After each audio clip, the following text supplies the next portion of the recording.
ফ্যাসিবাদী সরকারের সময়ে যে সমস্ত আগ্নেয়াস্ত্রের লাইসেন্স ইস্যু করা হয়েছে সেই আগ্নেয়াস্ত্রের লাইসেন্সগুলো আমরা আবার ভেরিফিকেশন করব, এটা যথাযথ হয়েছে কিনা, এবং সেই লাইসেন্সের মাধ্যমে প্রায় সব লাইসেন্সের অধীনে হয়তো অস্ত্র ক্রয় করা হয়েছে। এমনও আছে কিছু কিছু লাইসেন্সই আছে হয়তো অস্ত্র ক্রয় করেনি, সেরকম সংখ্যা কিছু থাকতে পারে। তা আমরা আশা করি এই কাজটা আমরা খুব দ্রুততার সাথে করতে পারব।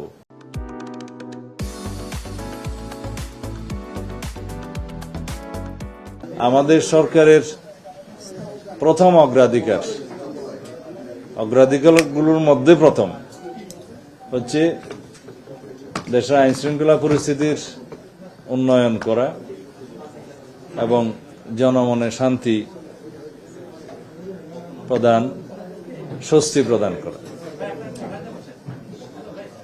আর জনপ্রত্যাশা অনুযায়ী আইন শৃঙ্খলা বাহিনীগুলোকে জনগণের বন্ধুত্বে পরিণত করা।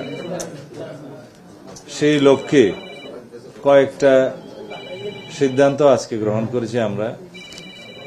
একটা হচ্ছে বিগত ফ্যাসিবাদী সরকারের সময়ে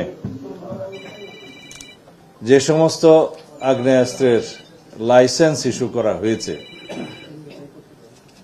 সেই আগ্নেয়াস্ত্রের লাইসেন্সগুলো আমরা আবার ভেরিফিকেশন করব, এটা যথাযথ হয়েছে কিনা, এবং সেই লাইসেন্সের মাধ্যমে প্রায় সব লাইসেন্সের অধীনে হয়তো অস্ত্র ক্রয় করা হয়েছে। এমনও আছে কিছু কিছু লাইসেন্সই আছে হয়তো অস্ত্র ক্রয় করেনি, সেরকম সংখ্যা কিছু থাকতে পারে। তা আমরা আশা করি এই কাজটা আমরা খুব দ্রুততার সাথে করতে পারব, কারণ এই লাইসেন্সদারি কারা এবং তাদেরকে যথাযথ প্রক্রিয়া মেনে লাইসেন্স দেয়া হয়েছে কিনা, তারা লাইসেন্স পাওয়ার উপযুক্ত কিনা আইন অনুসারে, সেগুলো সবই যাচাই বাছাই করা হবে। এবং এটা স্ক্রুটিনি করার পরে আমরা সেই লাইসেন্স কি পরিমাণ লাইসেন্স যোগ্যতা আছে তাদের লাইসেন্স বহাল রাখার, সেই পরিমাণে আমরা বহাল রাখব।